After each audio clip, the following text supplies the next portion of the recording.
Hello everyone, welcome back to Stopgap Solutions.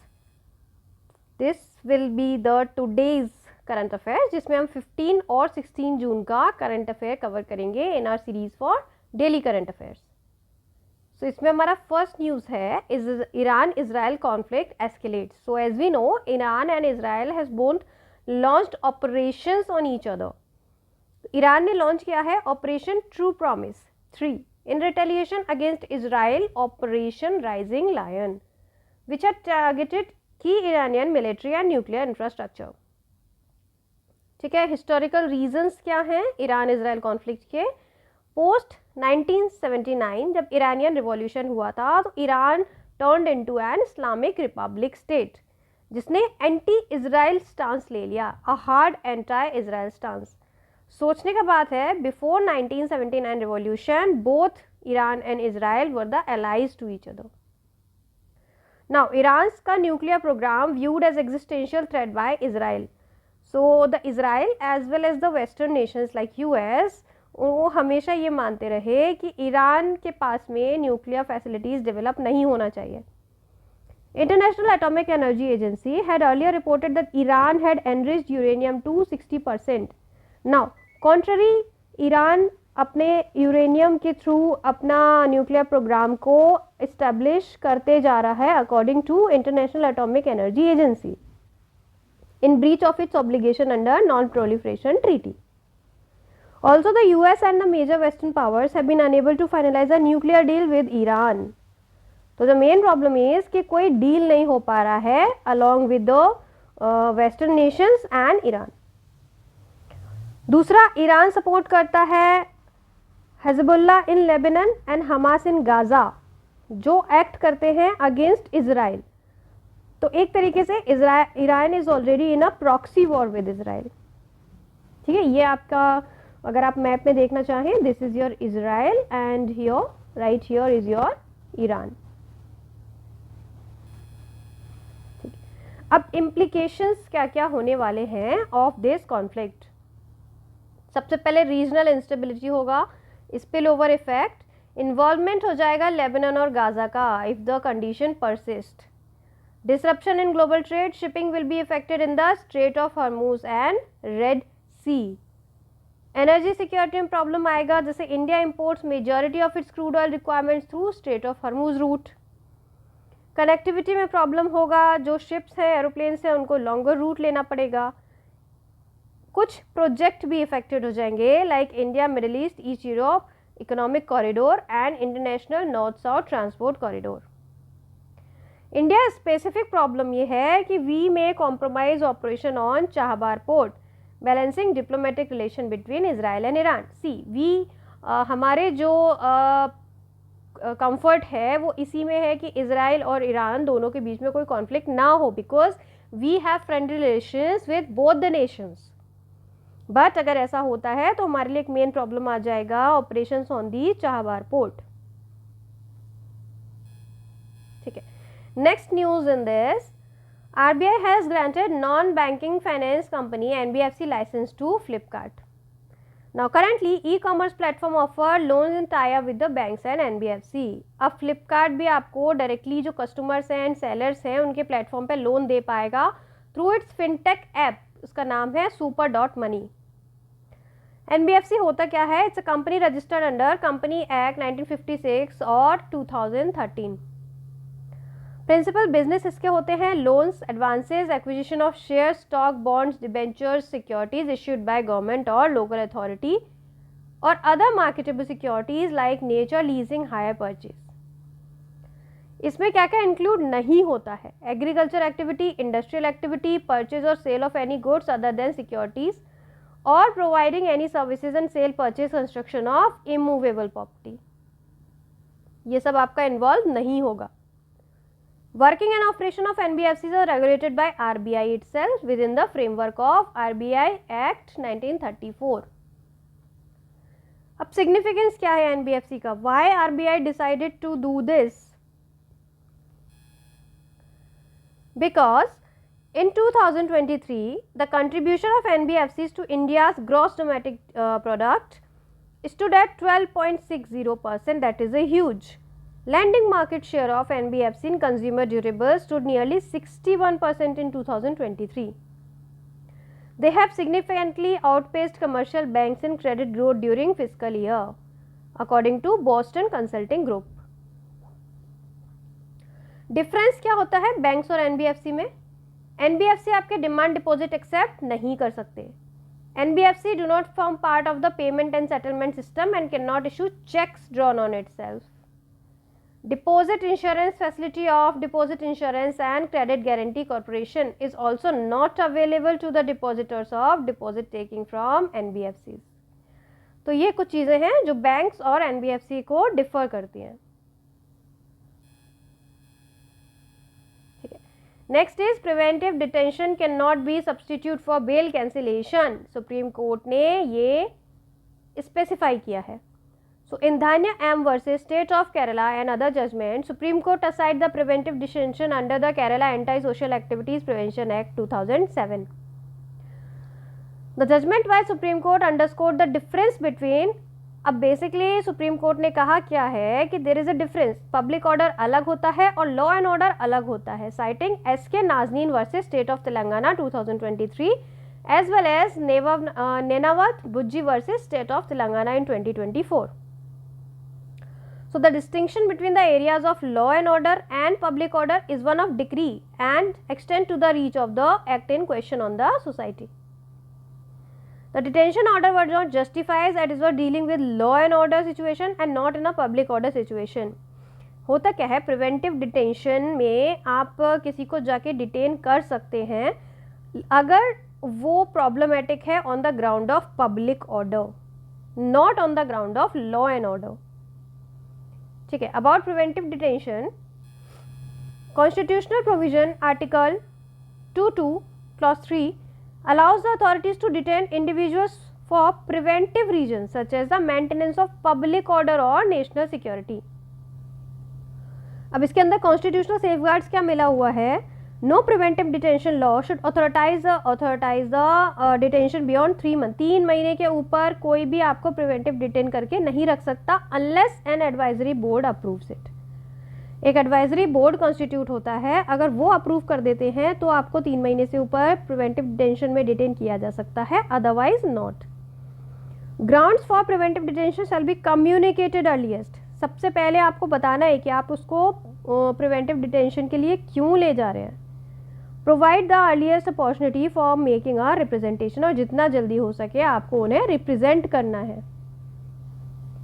इससे related judgements कौन कौन से हैं एक बार देख लेते हैं. Rekha versus state of Tamil Nadu in 2011, preventive detention is an exception to article 21 and should be applied rarely.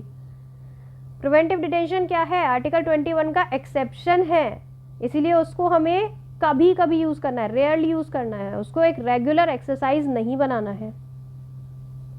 Vijay Narayan Singh versus state of Bihar 1984, preventive detention should not be used to circumvent regular criminal procedures.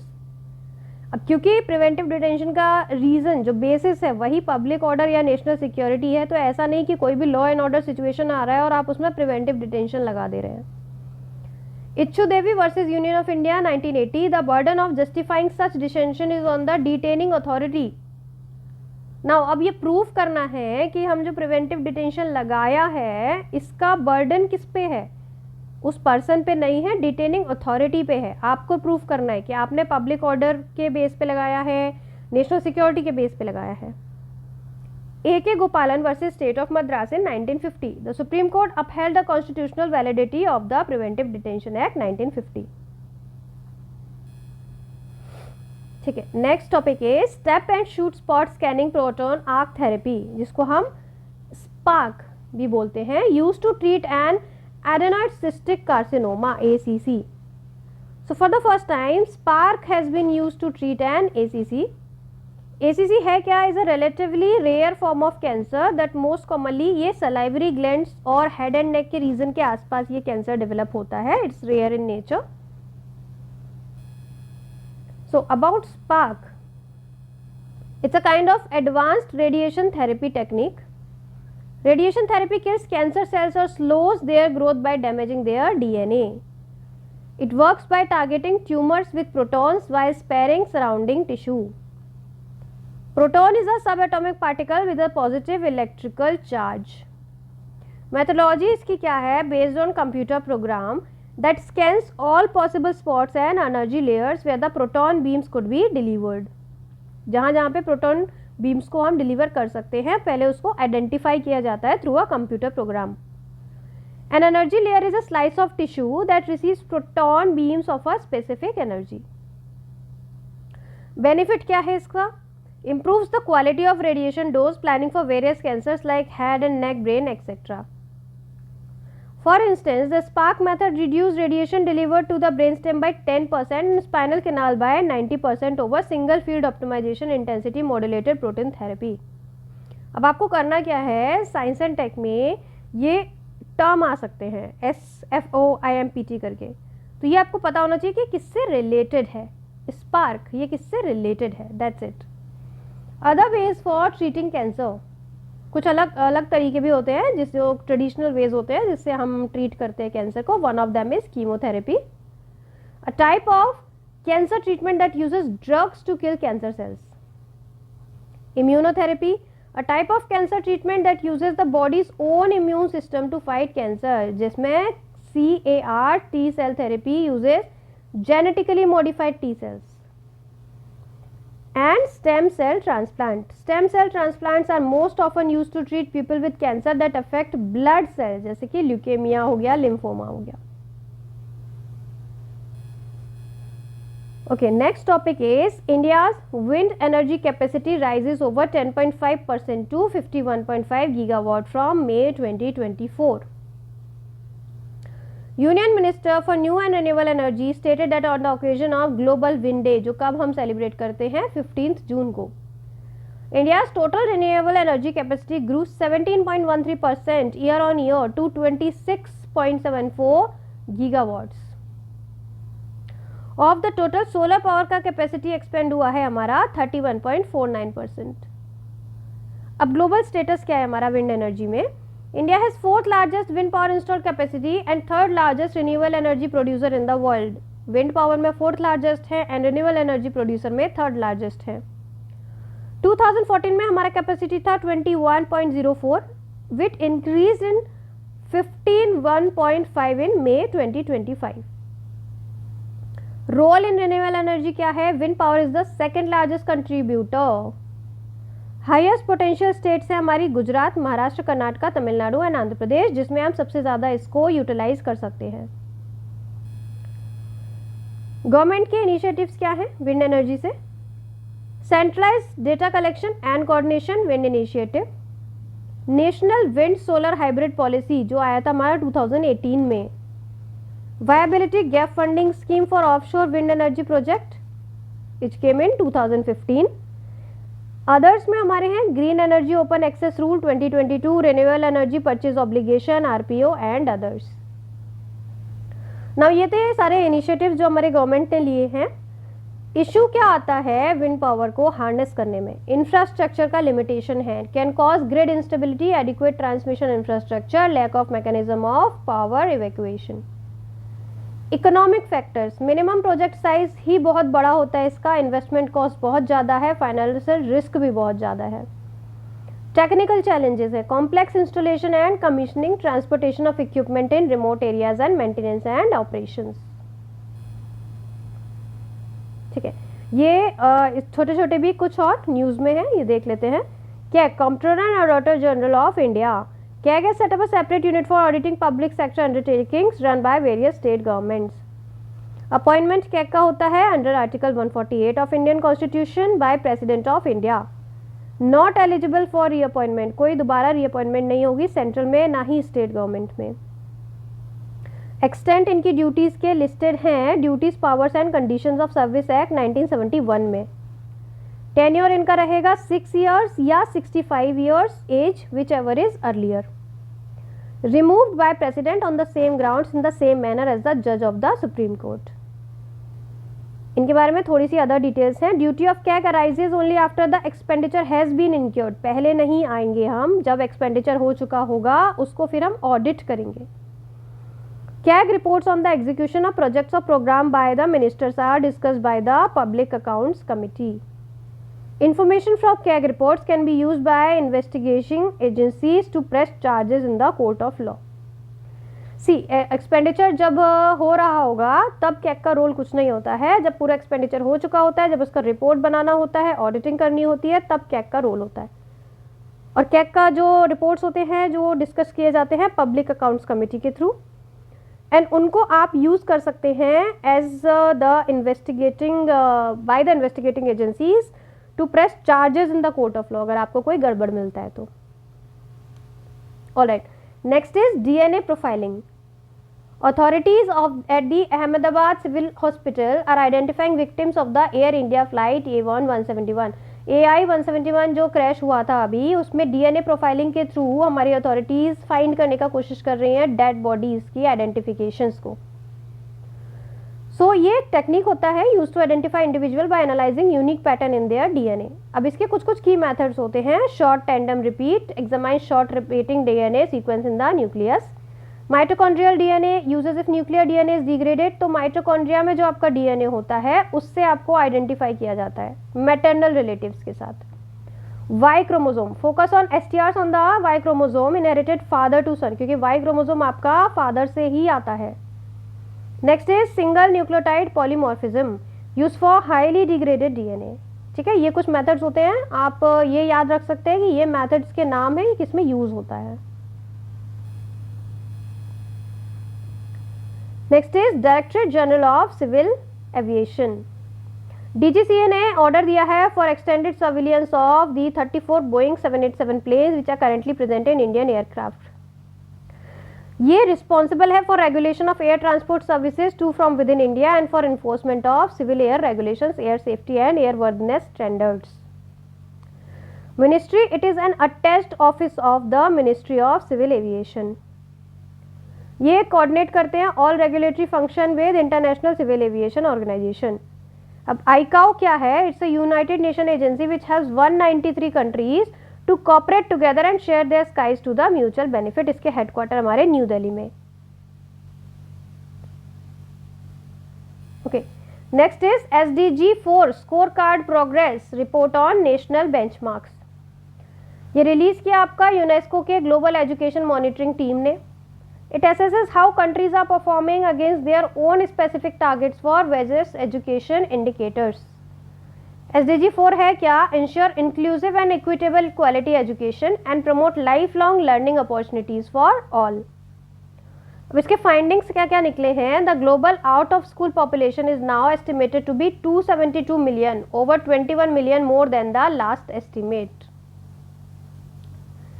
The two countries with the largest absolute increase in their 16 to 17-year-old population between the years 2019 से लेकर 2014, एक तो India है 9 million और एक पाकिस्तान है by 9.7 million.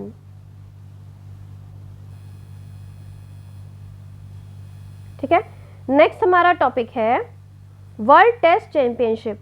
South Africa won the world test championship of 23 to 25 against title holder Australia in Lord's. ये कहाँ हुआ था? इंग्लैंड में. अब इसके बारे में थोड़ा देखते हैं. Started in August 2019. Each cycle consist of matches played over 2 years.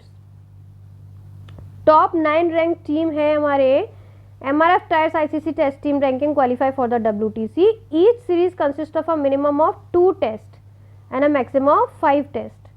Each team plays 6 series, which each series counting for 120 point distributed over the number of matches in the series. अब की पॉइंट इसके क्या है? South Africa ने जीता है. किसके against में जीता है? ऑस्ट्रेलिया के अगेंस्ट में जीता है. 2 साल का ड्यूरेशन रहता है इसका और मिनिमम 2 टेस्ट होते हैं, मैक्सिमम 5 टेस्ट होते हैं.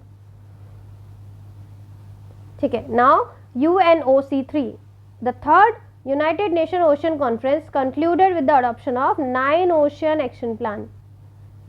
कहाँ हुआ था? नाइस, फ्रांस में, co-hosted by France and Costa Rica. की हाईलाइट क्या थे इसके? A global roadmap adopted to support the achievement of SDG 14 focused on conserving and sustainable use of ocean, seas and marine resources. Declaration recognized that SDG 14 is the least funded of all SDGs. Reaffirms commitment to develop an international legally binding instrument on plastic pollution. And called for the coordinated global action to reduce climate and desertification impacts on oceans and coastal. अब इसमें याद क्या रखना है हमारे को, पहले UNOC3 related किससे है, ओशन से रिलेटेड है, हुआ कहाँ था, फ्रांस में, को होस्ट किया था फ्रांस और कोस्टारिका ने। ठीक है, now Simhachalam temple, traditional construction techniques to be used to restore the preserve Simhachalam temple. Location है इसका Varalakshmi Narasimha temple is a Hindu temple located in Visakhapatnam Andhra Pradesh. Deity, भगवान कौन है इसमें, dedicated to incarnation of Vishnu as Narasimha. It combines the origin and Chalukyan features of temple construction. It faces west instead of the east. जो traditional symbolising divine forces होती हैं वो east के type होती हैं, लेकिन ये फेस है हमारा वेस्ट की साइड।